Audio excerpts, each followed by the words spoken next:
Well, here we are live right now. Guys, I'm Don Famularo, and I'm so excited again on my Monday afternoon, 2 o'clock Eastern Standard Times, to bring on drummers from around the world that are Mapex artists that you may not have totally heard who they are, but I want this to be the introduction to these great players. And I'm so excited from Ottawa, Canada. Mike, thank you so much. Mike Ieradi is here to join me. Thank you so much for joining me, Mike. Hello, I'm very happy to be here. This is great to have this opportunity. I mean, Protest to Hero, this band, when I listened to several of the recordings and some of the YouTube stuff, this band is so intense and there's so many changes and so much, thought process that goes into creating that kind of a feel. So my compliments to you. It really is great, great playing. I really appreciate that. Thank you so much. None of this is easy. It all takes intensity, but I want to go back. Just bring me back to the beginning. Were you always from Ottawa? Yeah, born and raised in Ottawa. The band's actually from Toronto, but I've been in Ottawa my whole life. Smaller, quieter. I like it. Yeah. But yeah, I started playing probably when I was around 10 or so. What got you involved with drumming? So I started as a pianist and was with it. I mean, at a young age, right? So it's like your attention span isn't quite there yet. Yeah. And built a bit of a like inkling for percussion. And then actually my cousin, when I was a little bit older, so I was probably early teens. He's 4 years or so older than I am. And he plays guitar very well and suggested that I started playing drums so we can play in a band together. And yeah, he got me into all of the music I listened to that was outside of like my little bubble, right? Like he introduced me to Dillinger Escape Plan. I mean, like earlier than that, Incubus, back on like Science and Fungus and Mungus days when it was a much more like funk driven band. Yeah. So I have a lot to thank to him, and I got a kit. My parents are very supportive, and they dealt with me playing this gigantic Westbury kit in my bedroom, and yeah, just kind of like let me have it. So it's in thanks to him that I got into playing drums, got into playing metal because of him, and all because of my cousin. Yeah. How fantastic! So when you talk about Dillinger Escape Plan, was that when Chris Penny was with the band? Oh yes, yeah. What a monster player, right? I mean, I'm not going to take away from Gil Sharon or Billy Reimer, who are all completely unbelievable in every possible way. Yeah. I think it's partially nostalgia as well, but yeah, Chris Penny is like when I think of like a drummer who can do everything, is Chris Penny. He's really, really up there for me. And being a part of Dillinger, it's they revolutionized so much in a niche market. I understand that, but we live in a niche market as well, so I totally understand. Yeah. But Chris is really something else. So who else were you listening to at that time at a really young age? I mean, because that's intense music. Yeah. Okay. So Dillinger came a bit later. Okay. In my early teens. So my dad got me into Metallica. Metallica is like my mainstay. Yes, First 5 Records. Yes, now I understand. But they really defined heavy music for me, along with Pantera. Those two bands really got me into more like riff-focused, guitar-driven music. And then, like from there, my cousin started to show me things like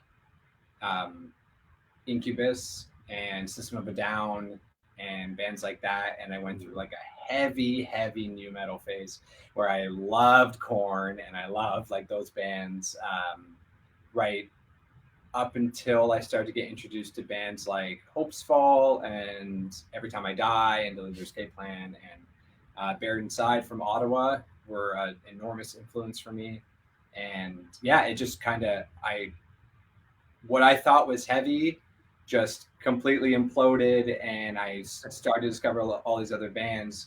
And there was like two kind of key bands in my younger days that turned me on to two very extremes. So I was a huge Opeth fan and still am, and have been for years and years. But between the Buried and me, who are good friends of ours and amazing musicians, they would have very melodic sections of their music, and then they would have a lot of death metal. And at the time, I wasn't really into death metal. Yeah. But through listening to Between the Buried and Me for all of these amazing, more melodic parts, I would just listen to the death metal parts, obviously, because they're a great band. And they just it just clicked with me. I was like, wow, I love death metal so much. And they single-handedly turned me on to death metal. And then on the flip side, the band Coheed and Cambria, when I was younger, I would listen to all their big long epics, but they would have like very sugary sweet pop songs in there as well, and did it very well. And they completely flipped my switch into liking artists like Justin Timberlake or any like, bigger pop artists, and that kind of got me out of my heavy music is everything, but not too heavy, and heavy music is everything, but not too light. And I just kind of took everything in, and I was like, oh, well, everything's great. This is awesome. Well, that really is, but that's a wide variety of music you were taking in at that age. Mm-hmm. Yeah, and it's all in thanks to some friends and family who just happen to have a lot of different tastes, and up to including my dad, who just always would listen to lots of Queen. Queen was massive and has always been a mainstay for me. And then Pantera and Metallica, right? So you kind of like you have like these big artists who are on like each edge of the spectrum here. I'm considered like part of the spectrum, but because I've been exposed to so much of it, closing everything else around it was pretty easy, because I was like, oh, well, I like pop. I listen to Queen, and I listen to this from when I was really, really young. And I like metal, and I listen to Metallica and Pantera, blah, blah, blah. And then you can just kind of expand on those subgenres and get into everything. And then you're never closed off. Boy, that's beautiful. So you said multi-instruments. So you learned some piano. What other instruments do you play? I play guitar the most. Probably more than drums. Because until I bought the house I'm living in now, I lived in an apartment for years and years and years while we toured, and just couldn't have drums. Yeah. So I would just always had a practice pad. When I joined Protest in 2012, end of 2012 or so, I learned all the songs just on my practice pad, because they didn't have a kit that I could really go to, and then would kind of like cross my fingers when we got to practice and be like, I hope that's it. So in turn, I just play a lot of guitar. I was the primary songwriter of my old band. I write lots and lots of material for Protests, including our new record. So it's always kind of songwriter focus, songwriter, quote unquote, not quite singer-songwriter, but just songwriting focus when it comes to writing drums for me as well. I don't want to take up too much space, but we also I'm happy to be in a band that lets you kind of go off the rails whenever you want as well. Well, that's fantastic. Well, I want to get all into that, because the playing different instruments and guitar and writing is very intriguing. Let's go back to now the drumming part. Were you taking lessons at an early age, as far as drumming? Yeah, I had a great teacher, and I taught for years as well, and I completely 100% just took his playbook, because he was so good. And his focus, I forget his name. I must have been 10, 11, like it was a long time ago now, but he was great because he was focused on teaching me songs. So the idea is that he would say, here's like, show me a song that you like, or I'll show you some songs you may not have heard of. Yeah. What are the parts you like and why? Drum focused. Yeah. And then he would say, okay, so this part is actually doing whatever it may be, X, Y, Z, right? Or maybe there's a rudiment in there. Maybe there's like maybe it's in swing feel, whatever. Like he would just kind of pick at certain things. And then he would break down those parts and kind of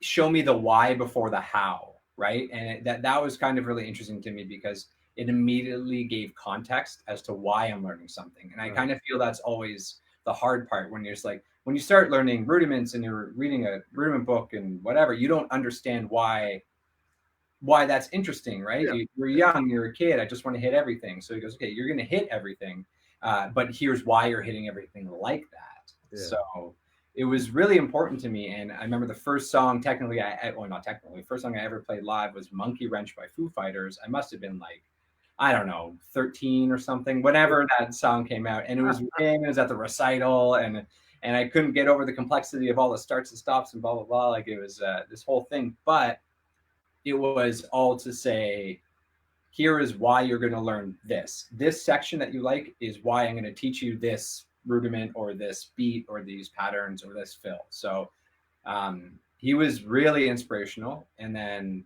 I completely just taught for years in that method because it was really engaging for myself and for other students as well. Yeah.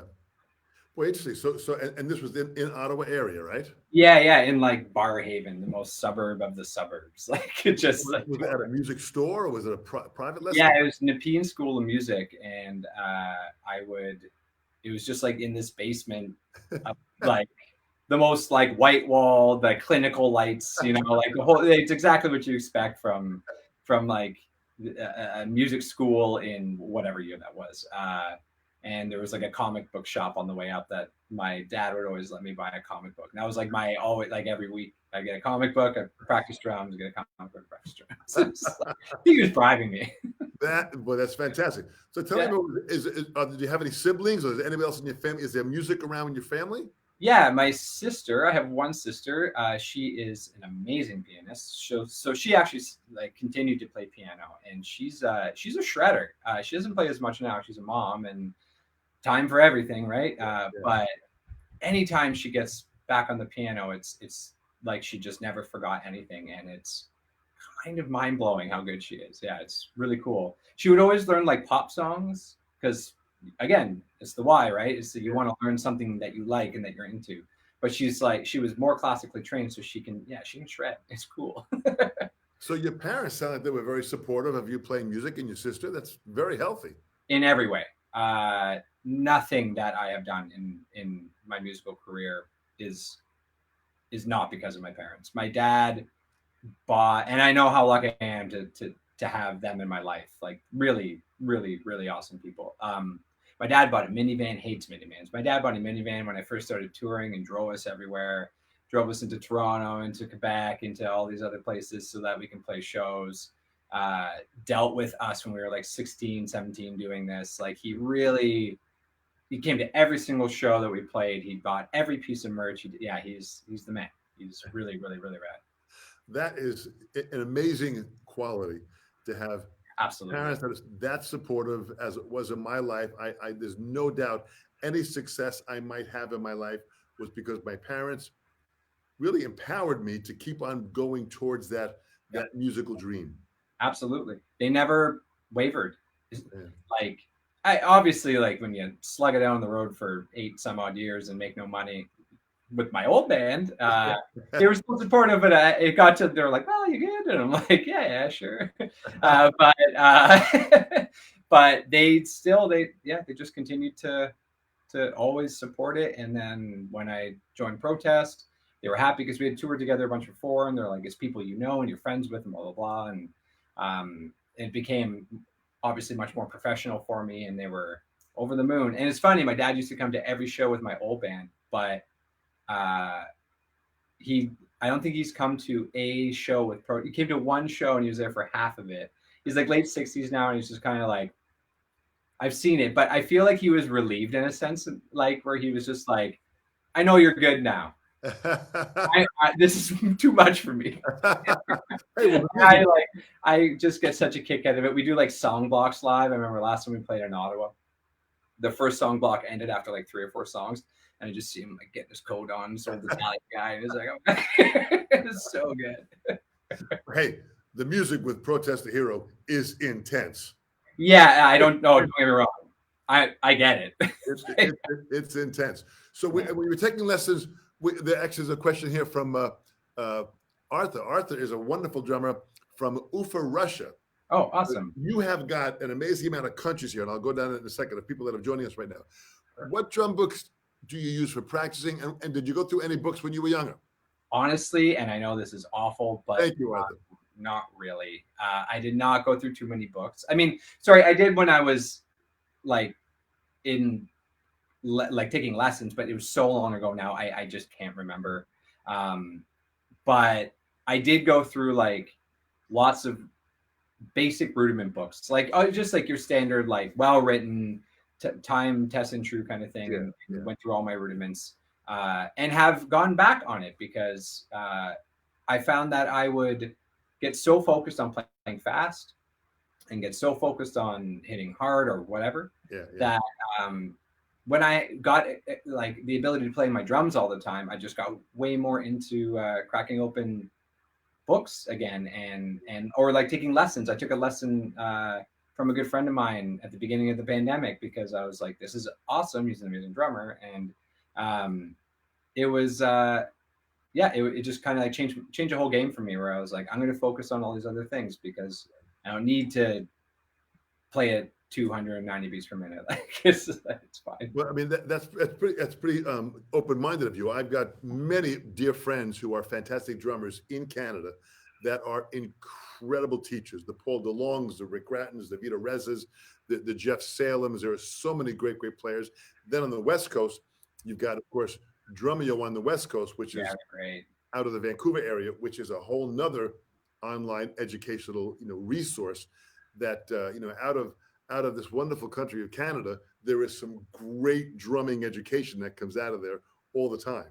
Yeah, I can't say enough good things about the people at Drumeo. They're fantastic, and they really do support, and they're just really nice. The first clinic I ever did in my life, Jared brought out a whole crew of his students that he had for like I guess like a retreat type thing. And it was my first clinic. I was very nervous. And he just like walks in and I'm like, cool. Okay. Well, like, I really respect you. And this is awesome that you're here. And you also brought a bunch of people and they just like were rapid firing questions. And I was like, oh my God. But it was just so supportive and so kind. And I'll never forget that. He didn't have to come and he didn't have to bring his kids. And it was. Well, don't underestimate yourself, Mike. What you're doing with the band and how you're playing is really, it's musical, it's deep, it's intellectual. I mean, it's emotional. I mean, you've got a lot going on in there. And I mean, just the changes from section to section of what's happening, there's a lot going on. Yeah, there is. I thank you. I really appreciate that. It's we tried to tone it down on the new record a little bit. We were really down the rabbit hole of things over 16 for a while or whatever, like really pulling away the foot tapping possibilities for a little bit there. And we wanted to kind of bring back this whole concept of like, what is it, verse chorus, so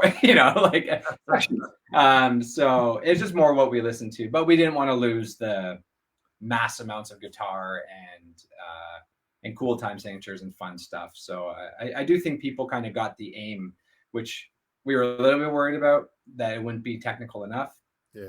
But no, it was very well received, and I think it got us the ability to play more of our instrument in a variety of ways for each of us, as opposed to just full brunt 16th notes 1000% of the time. Let me just show you a couple of people that have joined us here. Okay. Yeah. We've got Simon Bajaring, who is a former student of mine who lives upstate New York. He's now just become a U.S. citizen, originally from Denmark. Boy, look at this here. We've got let's go back to here. We've got Marcelo is from Brazil. We've got Bobby A, who is from upstate New York, phenomenal teacher and player. Awesome. Arthur, who we just had from Ufa, Russia. Awesome. Victoria is a phenomenal drummer with a band called Symphonia from Kiev in the Ukraine. Yeah. You've got a South African fam. We've been there a couple times. It's summer. I desperately would love to go back. It is. Oh man, right? Beautiful there. Here's Avialo from Spain. I mean, this blows me away. You got Martin from the Czech Republic. That's another crazy place to play. Love playing there. Jan from Poland. I mean, look at this. You got Daniel from Mexico. Listen, we got a lot of people here. That's awesome. Great to hear. Thanks, everyone. From Odessa, Ukraine. You've got from Kiev, Ukraine. Yeah. I mean, this is pretty powerful in who you pulled in and what you have going along. So my point is this: globally, you've got this reach. Okay, so think about it. What was the first professional band you played with that you started working with? And all of a sudden now you're working the band, you're making some money, and you have these dreams that you'd like your reputation to go global. What was that first band? It would be the band just before. I guess I've only really been in 3 bands. I was in a band called The Legend Falls when I was growing up. Like couple records. We were 15, 16. Myself and the singer joined. Like when we stopped that band, started a band called Today I Caught the Plague, which was later renamed to The Kindred, and that band is where we went for it. We did loads and loads and loads of touring. Before we knew anything about US touring, we did a remarkably boring 3-month Canadian tour. There's not that many places to play. 3 months is insanity. A Canadian tour that took you from where? Whereabouts in Canada? Literally every single place we could play. We started in Newfoundland and we went to Vancouver Island and did multiple horseshoes and played multiple nights. We just wanted to try and get, at that time in our minds, we had to prove to labels that we could hammer it out on the road. That's how we felt. Yeah. And which is not necessarily the case because labels are a whole other topic we can get into at any point if you ever want. But we did that, and actually the band that put their faith in us to take us to the US was Protest. And they started to take us around. We were friends, we had mutual friends. Myself and our old drummer Mo were good friends and still are.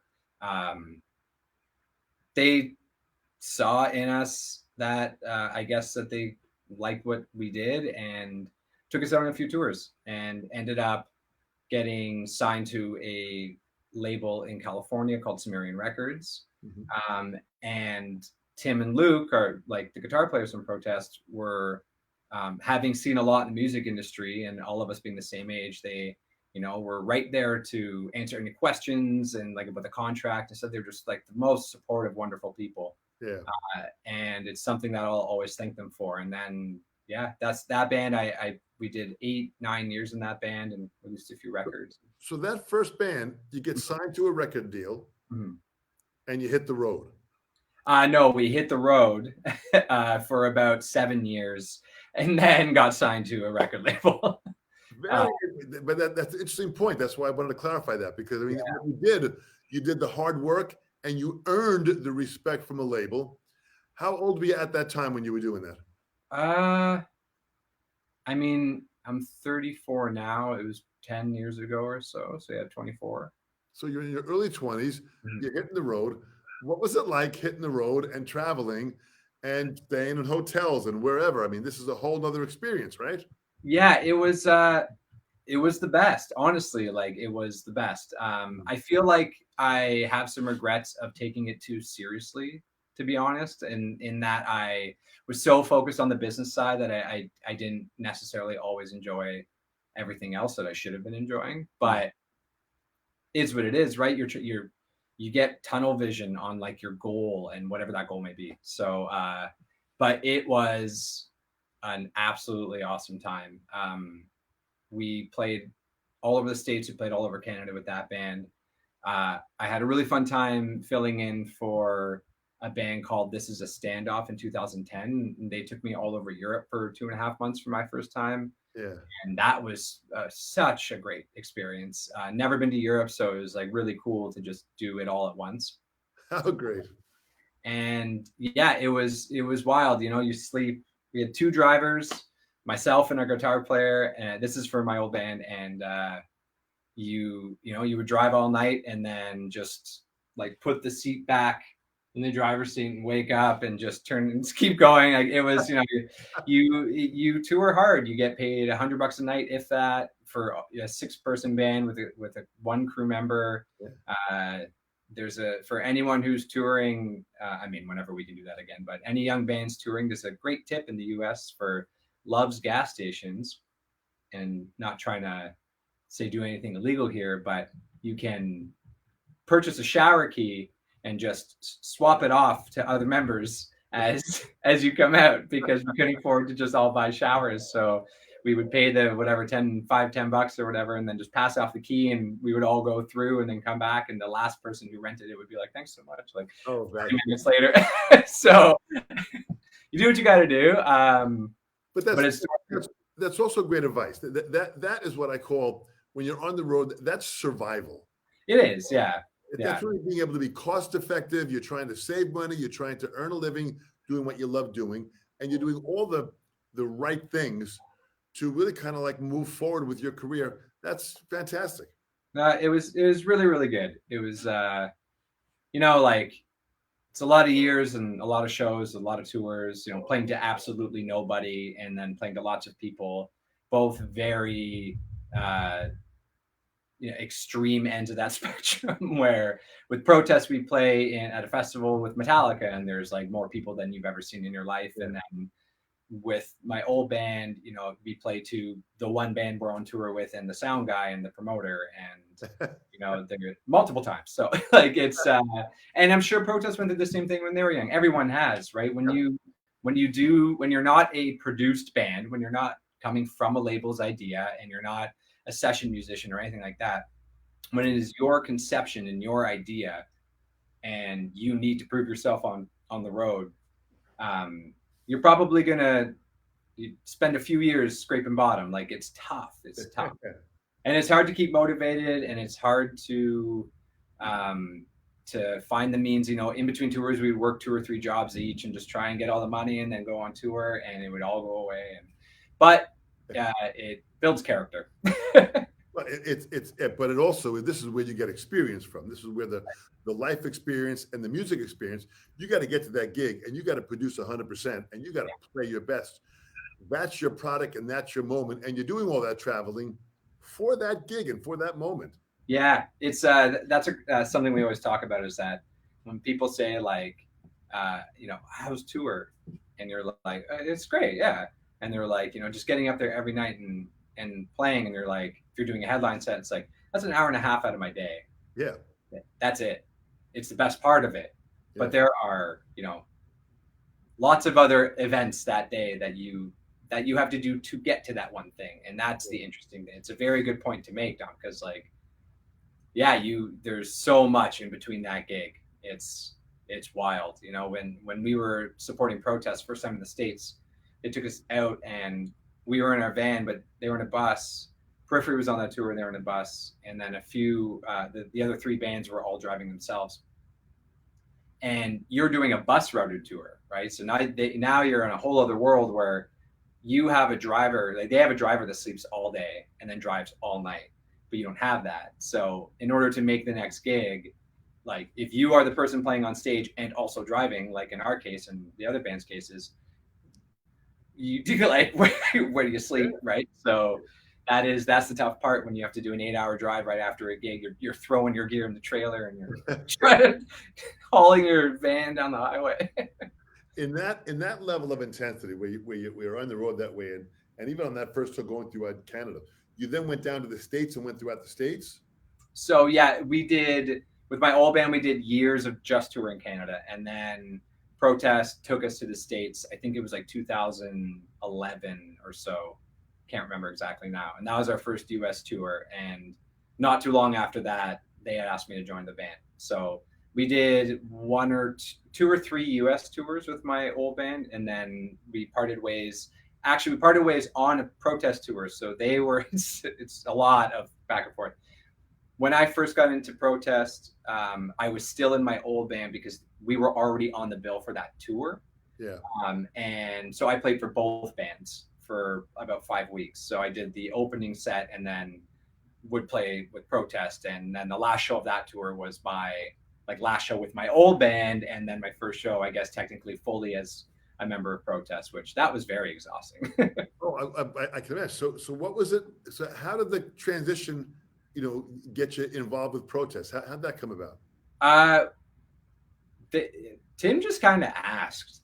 He was up visiting with his wife Sandy, and he's like, Tim's one of my best friends, has been for years and years, and They had released a few things, and I just noticed that Mo wasn't in it, and I put two to two together because Mo had like talked about not wanting to tour as much in his life anymore, which I completely understand. I think anyone who tours understands completely. Like it's very, very tough. Yeah, and they were up and we were talking about it, and Tim was just kind of like, huh? Hey? Yeah. And yeah, then it just kind of got the ball rolling, and then they made a like more official conversation about it after. But it really came down to like they're such good friends of mine, and it was a pretty easy transition as people, because it was just like, hey, we've done this already a bunch together, so it's not like the craziest thing in the world. And so that actual transition was pretty easy, which was cool. So you joined the band now. You're kind of in the band more formally now, and you're mapping out a plan for continuing to play, and then mapping out maybe the next album. How fast did that all work out? Yeah, so we did. When I joined the band, we were just releasing Volition, right. Which was 2013. Right. And yeah, so I did that tour with the last tour of my old band, first tour with Protest, and we just did 2 years of touring, like out the gate, right? Because the record just came out, and we played everywhere we possibly could. That's when we were playing. I'm pretty sure that's when we first played in South Africa. We went to Russia. We went all over Europe, Eastern Europe, everywhere we possibly could.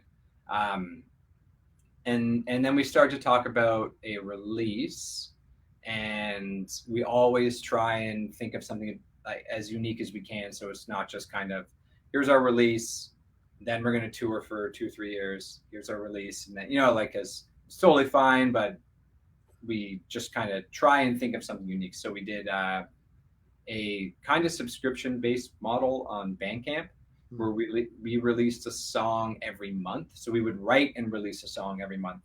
Write, record, and release a song every month. And people who were subscribed to it would get that song, and I'm pretty sure it was like an instrumental version with it and some other goodies. And then after all was said and done, we packaged up and put it out as an EP called Pacific Myth.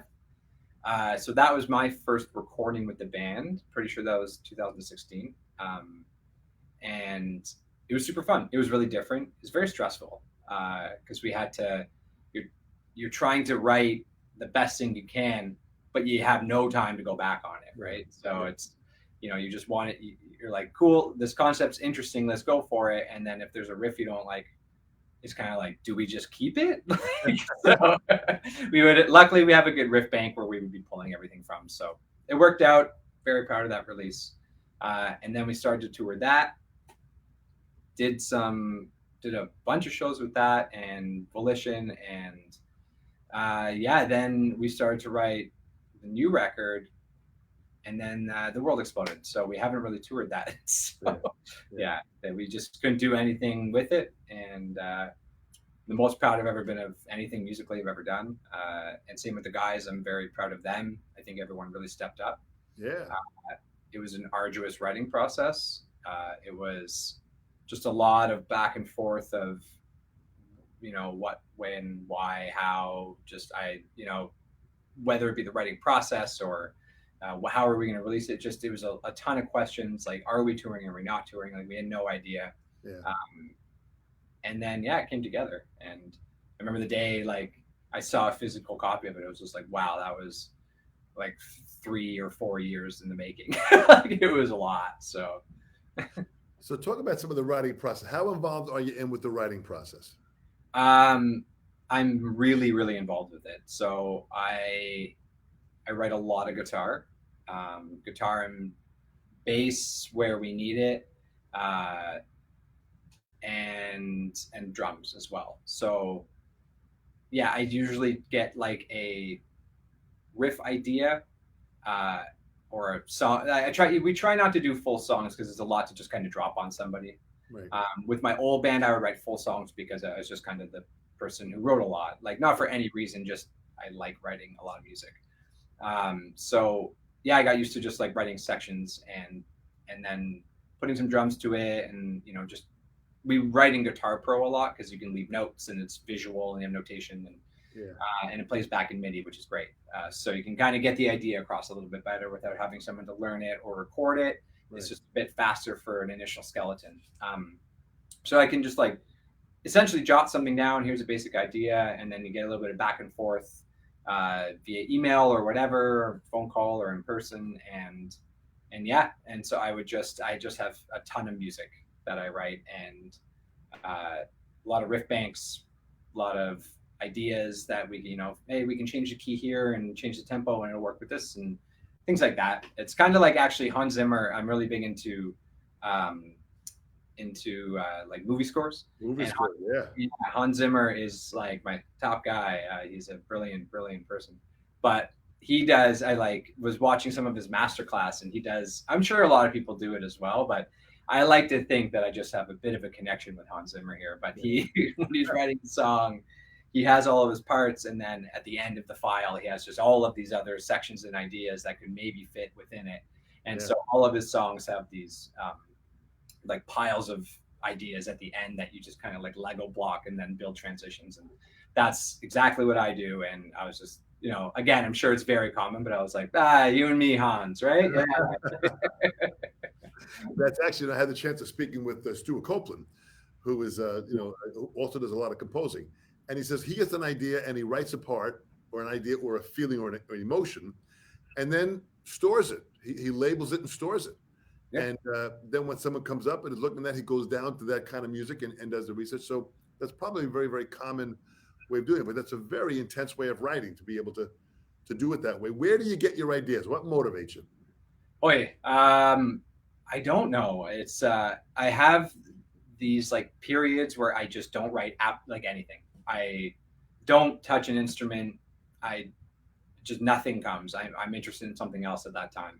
And it's been like this my whole life. And then all of a sudden I will just write for like 2 months straight and have tons of ideas. And I don't know why I work like that, but just once something starts flowing, it's just, I can write so much, and I'm happy I can. And it's like very cathartic. But it's usually like kind of what I'm listening to at that time, or if I find like a few, it is always based in rhythm, always. So it's more about the feel of the vibe. That's what locks me in right away. It's not necessarily the progression. It's not necessarily the melody.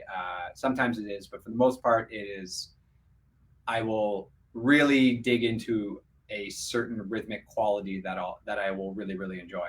And whether or not that inspires me to blatantly rip it off and then realize that later and trash it, or just give me a few kind of like little ticks. So I'm like, oh wow, if I did X, Y, Z, it would be, like it gets the same vibe and like what I'm excited about something right now. So I'll find it like everyone else. You listen to some music or you hear something and you get these ideas, and sometimes it just rifles me into writing for a few months, and I can bang out a few records and whatever, however many songs I need. And I have a few side projects as well that I do the same in. And if one works for a side project, I'll do it. I'll place it in that bucket. If it's protest, I'll place it in this bucket.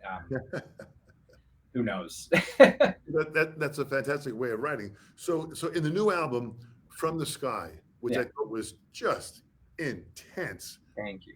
Who wrote that? So that is myself and Luke predominantly. That one's, and Tim, I mean, like we all kind of like get our hands in it, but the general ideas were myself and Luke, and Rody's 100% his vocals. That is his. Right. We very rarely need to give feedback because he is brilliant.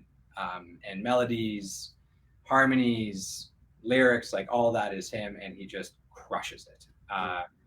A focus that we really had was something we used to always do if you listen to our older material, is that we would have, let's say, something in the verse of that song where it's like pretty stripped down and basic. It's little riff, way more rhythm than anything else, and drums are, nothing much going on. It's a backbeat on purpose. Yeah.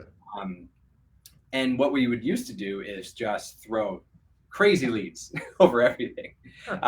And then Rody would have to like have a hard time singing over that stuff. So what we like very much tried to focus on was like, let's give him like the canvas here. Like, let's Yeah. give him something. We'll label it as what we see as a verse or a chorus or whatever, how we intended it, and pass it to him and see what he does with it. And him and I have a side project called Mystery Weekend with our friend Dan, which is, it's a skate punk band, just Right. straight up. And I found with writing with Rhodey in that project that you can give him a blank canvas and he will deliver 100% of the time, and that is really impressive.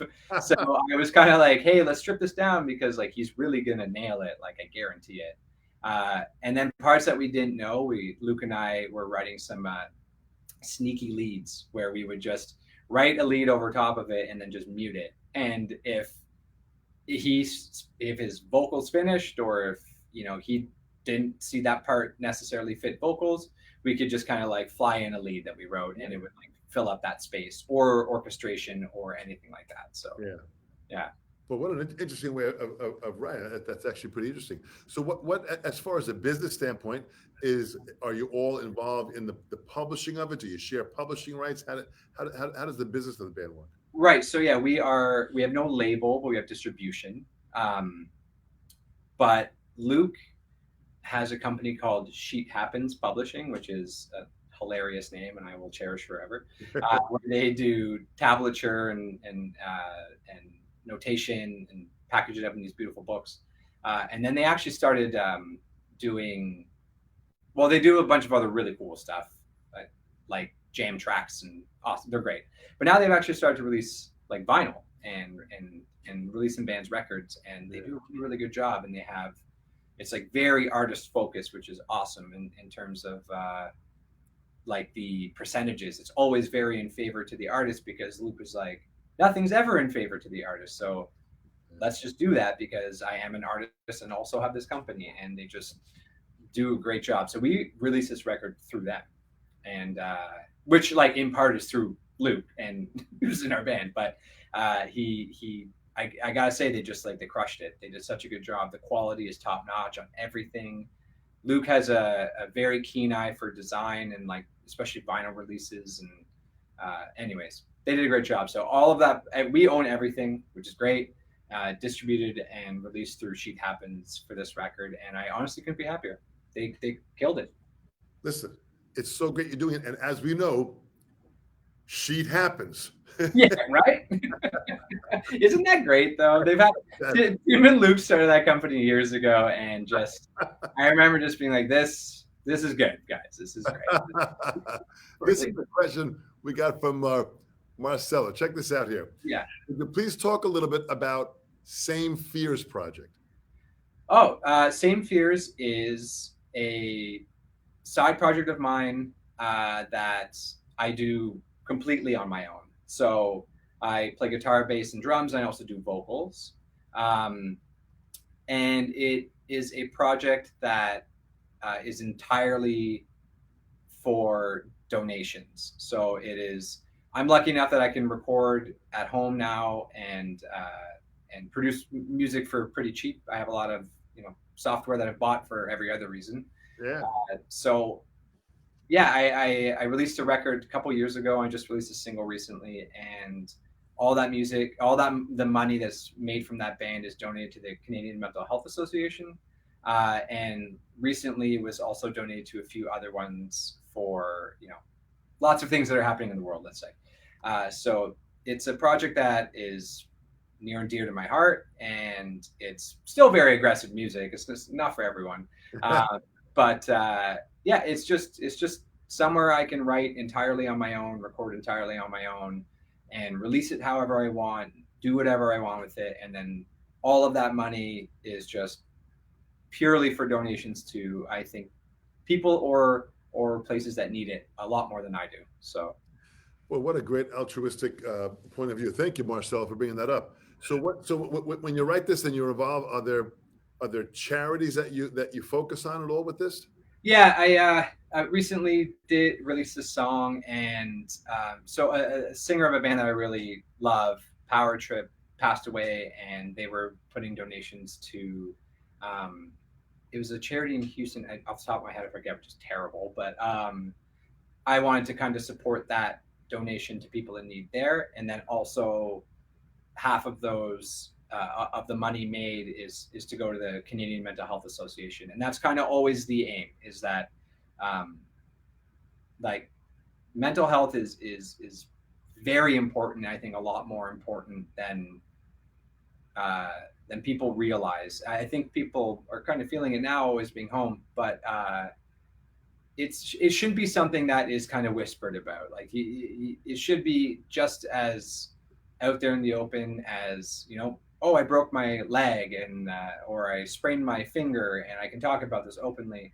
Mental health should be right up there with it, and we should have the services to help people who need it. And it's not as, I guess, public as I hope it would be. So if my little hardcore band can bring some money to help something, that's awesome. You know, like I don't know what effect it makes in the grand scheme of things, but it's a very important thing to me. And if it does help at least one person somewhere, then I'm happy with that.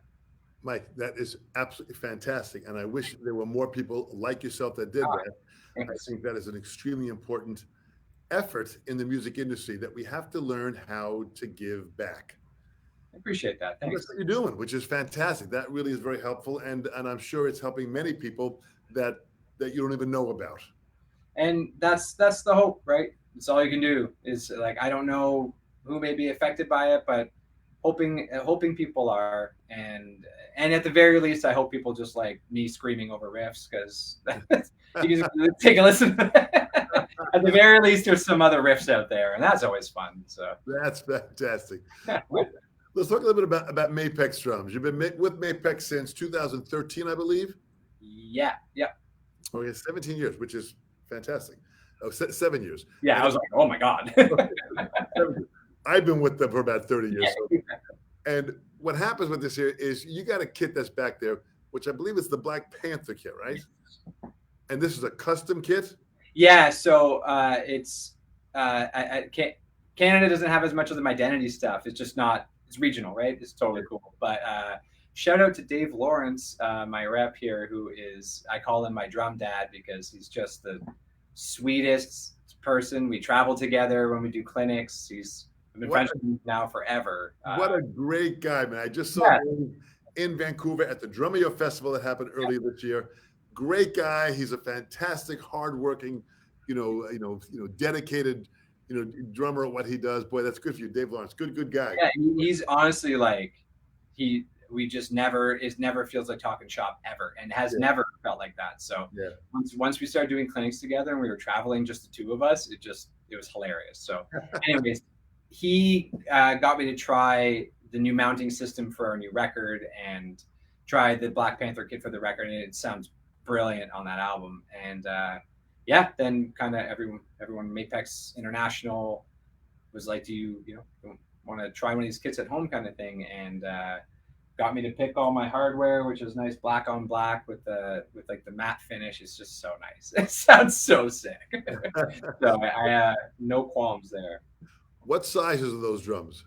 It's pretty standard. I got the 10, 12, 16, and then 14-inch snare and 22 kick. It's like your like stock. I used to play an 8, 10, 16, and I played that way for years.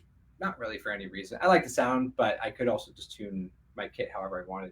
And I found it was really difficult when we would go play in a lot of fly-in shows, because everyone's like, why would I have an 8-inch tom here?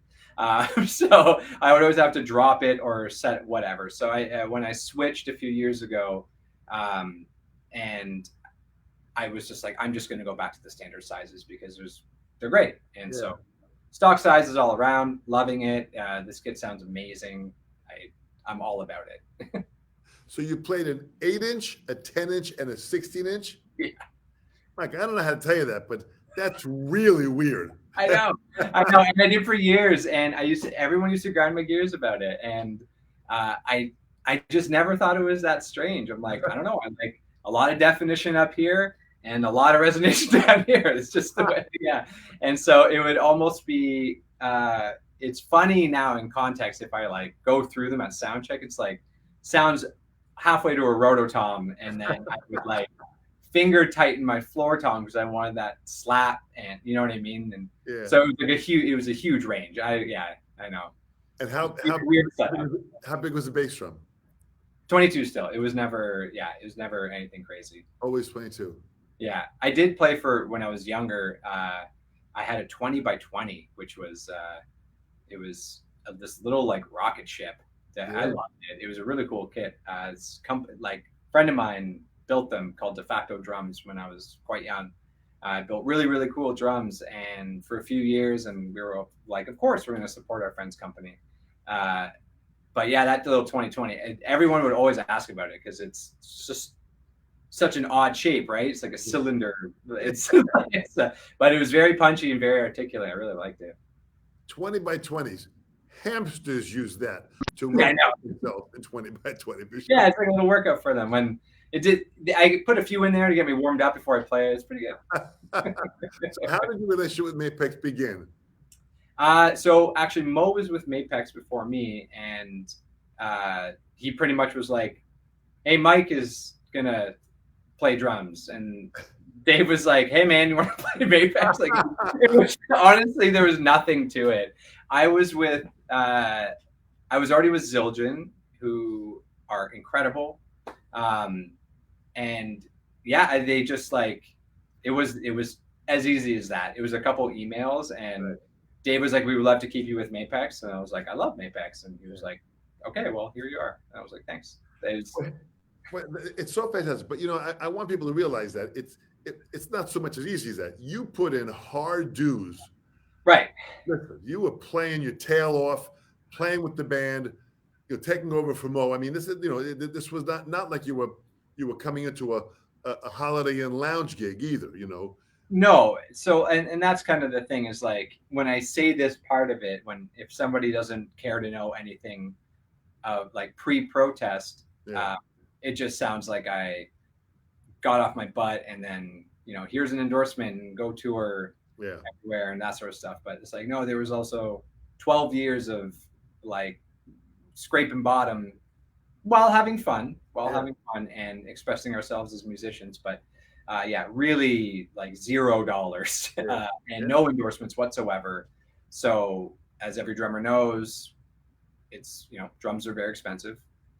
Specifically cymbals are very expensive. And when you're playing a bunch of months out of the year, you're chewing through things like that, especially playing heavy music. And it's a really tough instrument to tour hard on without endorsements. I won't lie. Not to say you can't, obviously I did it for a very long time, but I would get home and work 2 or 3 jobs in between tours, get enough money, buy cymbals that I broke, that sort of thing, just like wash, rinse, repeat for a decade. So when I got things like Zildjian and Mapex and, we're with D'Addario and Styx and all that sort of stuff, I just couldn't believe it. Like you crack a cymbal the next day, Zildjian had it out there. When Hibbs was around, amazing dude, he would, if I needed something for my kit, it was there next day. Just like, I just couldn't believe the support I got from the Mapex team and Zildjian and D'Addario was wild. Boy, you're talking about, you mentioned the name Hibbs, and I want people to really realize Joe Hibbs, who was a dear friend of mine, rest his soul, was I knew Joe for over 45 years. We worked together. And just an incredible person. He had a real vision. He knew good talent. He knew future players that were going to be leading the pack, and he believed in you. And the support was because, listen, the company believes in you. You play great, and you're helping to sell drums.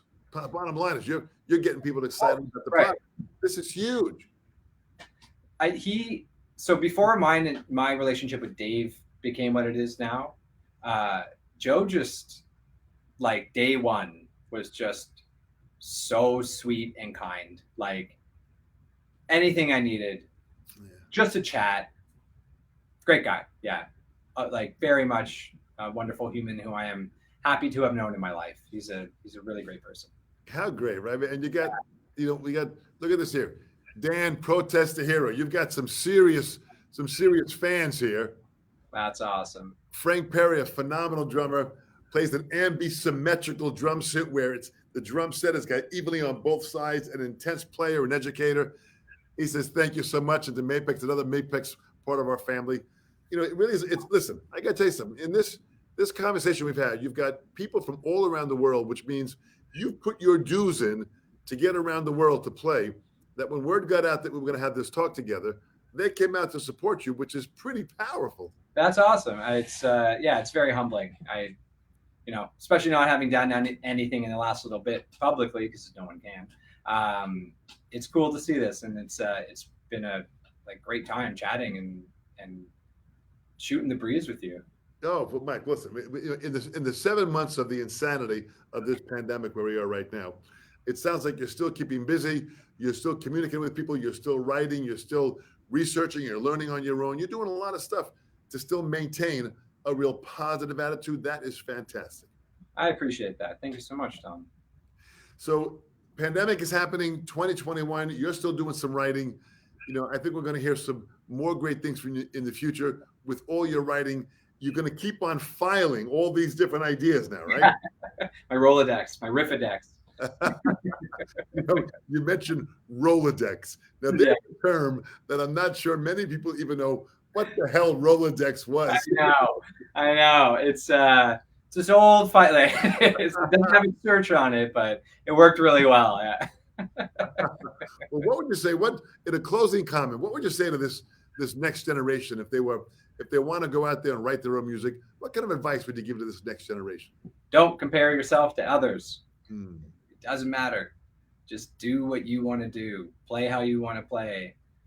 If you're going through social media feeds and you aren't getting a positive kick in the butt, unfollow those things.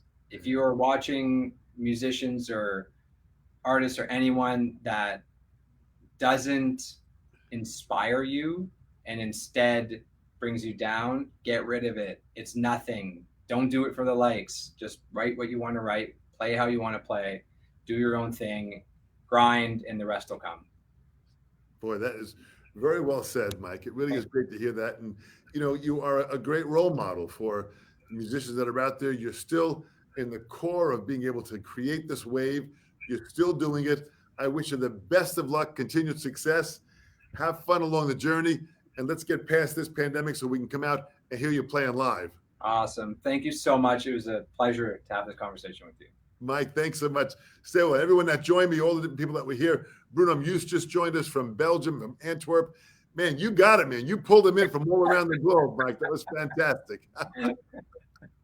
Thanks so much. We'll talk real soon, Mike. Thanks a lot. All right. Take care. Bye-bye.